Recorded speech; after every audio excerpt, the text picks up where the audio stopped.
So, asked you to come. This is Ruth Holcomb from Currin's Nursery, one of our great area local nurseries. Now, wholesale nursery. That's right. Yes. Don't come and try and shop. So they grow the plants that you buy at your local garden centers. Yep. So we're located in Willow Springs, just right down the road. Yeah. It's a great nursery, and something that people don't realize is how incredibly strong our nursery industry just is across the state. Really one of the absolute best states. You know, you got the big boys, you know, on the West Coast where, you know, they've got perfect weather and all that. But, right, and plenty of land. And plenty of land. But North Carolina is really one of the top producers. And it's not just for sale here. Things go all the way up the coast. Oh, yeah. Apparently those folks in Long Island grow a lot of plants. But they do. Or they buy a lot of plants. They buy a lot of plants. Yep. So we were just talking about Serendipity. Magnolia Serendipity, and this was one of the big has been one of the big successes of the Choice Plant Program. You want to do a little description of what the program is? Yeah. So the JCRA Choice Plants Program was started for first and foremost. Would it be 12 years ago now? Yeah, I think so. I think to be a moneymaker or fundraiser for the Arboretum. Not a huge moneymaker, but, you know, a bit enough to kind of fund these activities for the committee and to fund the Arboretum to continue to help the nursery industry. The Arboretum is very, very involved in our industry, very connected, which is fantastic. We get a lot of knowledge from the Arboretum. And then, in turn, the Arboretum gets some knowledge from us as well, because we are two different entities. A public garden is different than, you know, a growing operation. So marry those two together and you get choice plants. The committee is comprised of growers like myself, retail garden centers in the area, and we do have 2 landscape architects that are about to join the board as well. So we are a well-rounded group. And essentially, when you buy a JCRA choice plant, that comes with a tag with it. And so the cost of the tag is basically a royalty. That's what we give back, each of the growers, that's what we give back to the Arboretum. So each time you're buying a choice plant, you're also helping to fundraise for the Arboretum, which is very important. So... yeah, you know, and it's funny when, you know, we started talking about this program, you know, we never think about, you know, the industry wanting to support us back, because we're like, this is our job. This is what we do as part of the university, as part of Extension, is see ways we can support the grower. So it was pretty amazing when, you know, we realized that, you know, this could and should be mutually beneficial. And we've always had nurserymen on our board and helping us out. And, you know, as I always say, I'm glad I don't have to sell plants for a living, because figuring out what people want is difficult. It's tough. And this group has been fantastic. You know, it's not collusion, because we have multiples of retail and wholesale or anything like that, but it does allow us to before you commit to growing a plant, and that's a commitment to grow a new plant. You grow, it really is, 50, 100, 1,000 of a new plant, and you cross your fingers for it. and hope that it sells. So we sit there and you know, we have some of the retail folks and some folks who do landscape installs and you know, we're going to have landscape architects. They'll say, we can't sell that plant, you know, or they say, you know, we can sell something like that all day. That's exactly what people are looking for. They want this plant that'll do X for us. And so, you know, it helps kind of make it not such of a risk to grow something new. There's that balance there. And then, you know, on the other side too, the retailers will look at something when we're going out selecting plants from the Arboretum. And I think it's important to know too, you know, when we select a plant, it's a plant that's been proven to do well here at the Arboretum.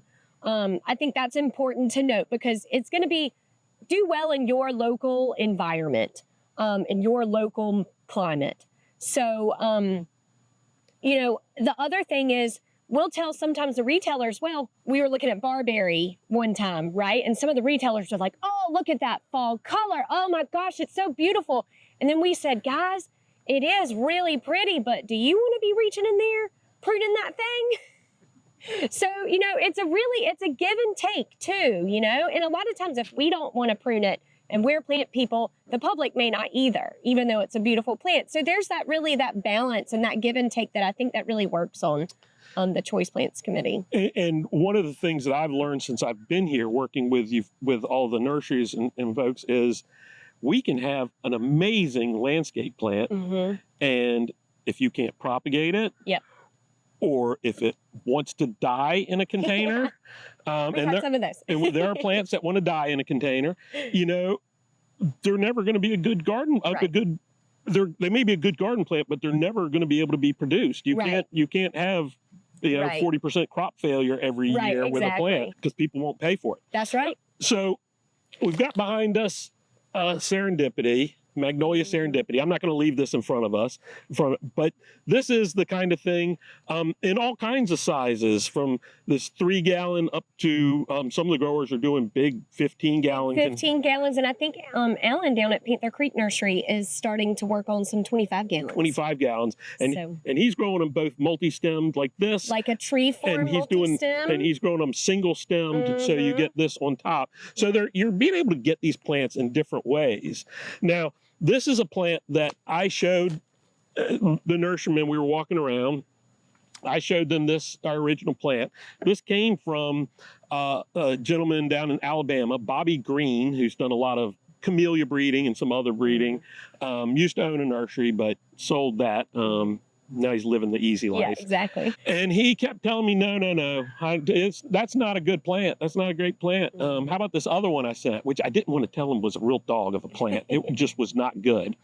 And finally, you know, after about the third time that the group had come by and looked at that, and people said, can we just put a name on it? I finally sent him a note and I said, Bobby, if you don't put a name on this, we're going to. And he said, all right, let's call it Serendipity because it's lucky you got it and not somebody else. And it's such a good plant. So it's an evergreen magnolia it's a hybrid from some Asian plants. I love it because it's got this great form to it. You know, everybody's going little narrow skinny things. This is wider, makes for a good, just a good individual plant, makes for a great hedge.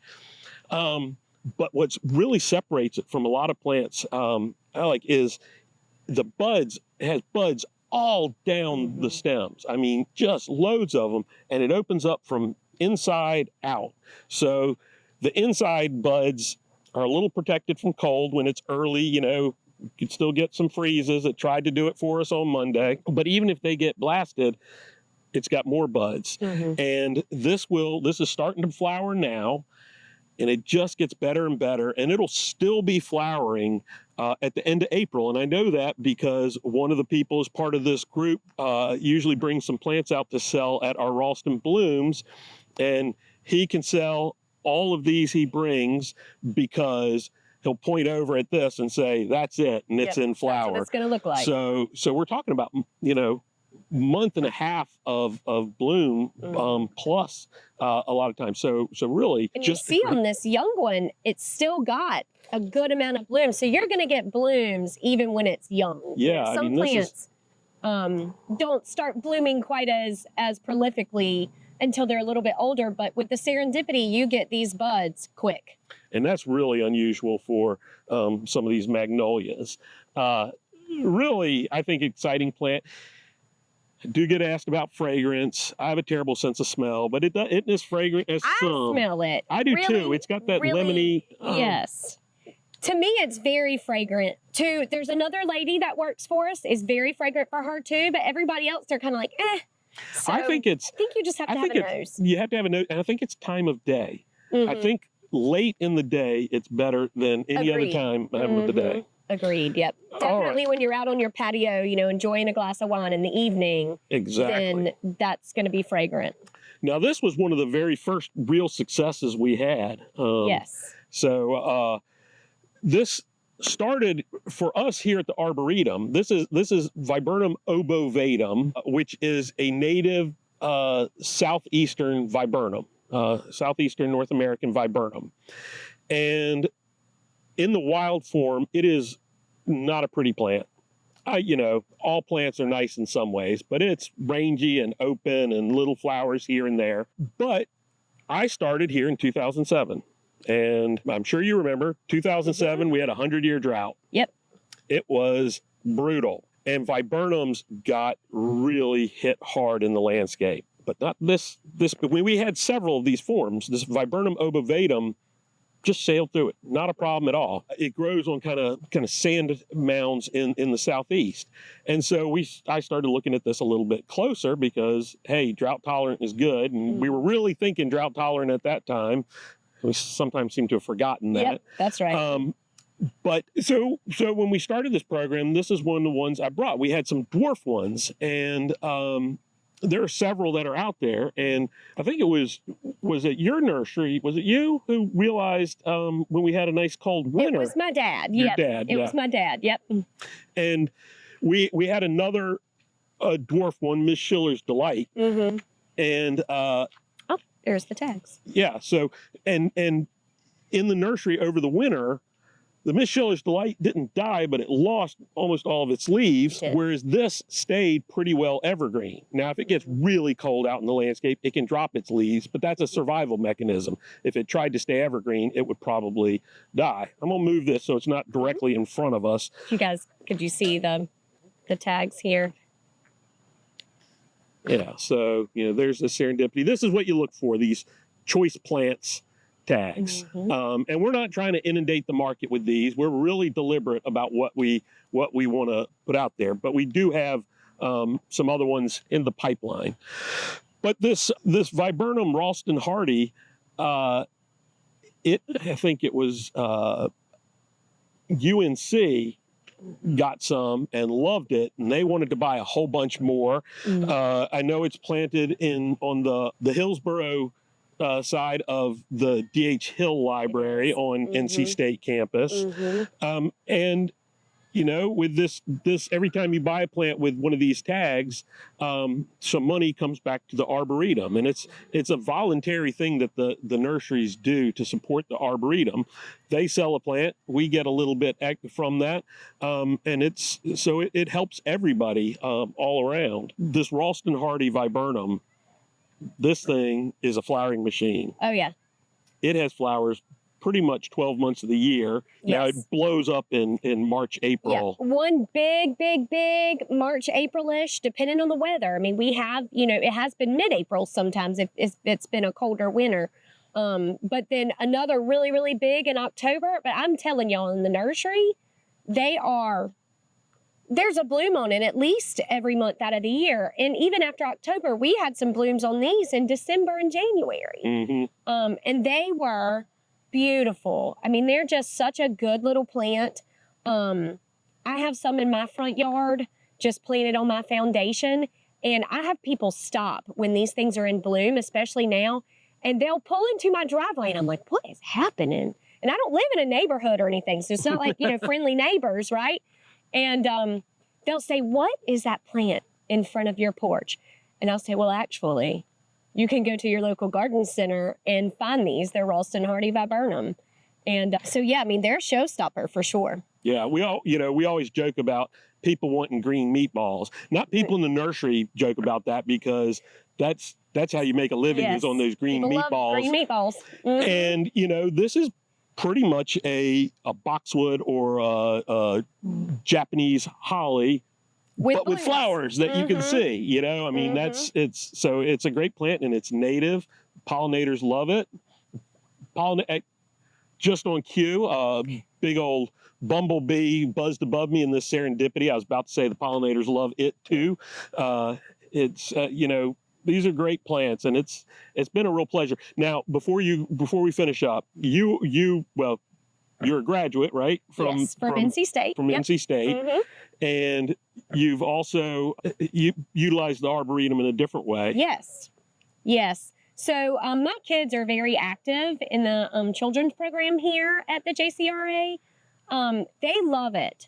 this is their happy space. When we come to do family events, they're like, Mom, let me show you this new thing we learned.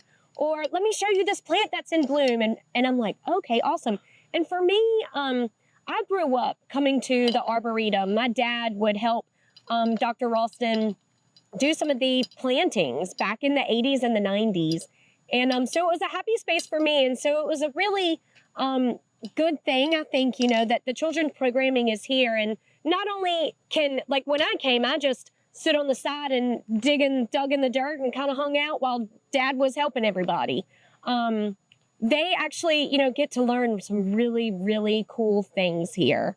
And it's important for me as well that they have those experiences outside of the nursery. Because I think a lot of times kids, especially in the nursery industry, there's a lot of weeds that I pulled when I was younger. You only get to see the work that's the part of the nursery industry. And so they see a part of the industry that is a little bit more fun and not more science, but a bit of a different science. So my first year, two of our interns, my first year was David Hoffman, who is now running his family nursery, just like you are. With Hoffman Nursery, they do wholesale grasses. And Hunter Casey, who's now running Casey Nursery in Goldsboro, another wholesale nursery. So I love when I go back and I look at that picture, I'm like, oh, my little ones are growing all up. Thank you very much for coming out with us. Always excited to talk about choice plants. Yeah.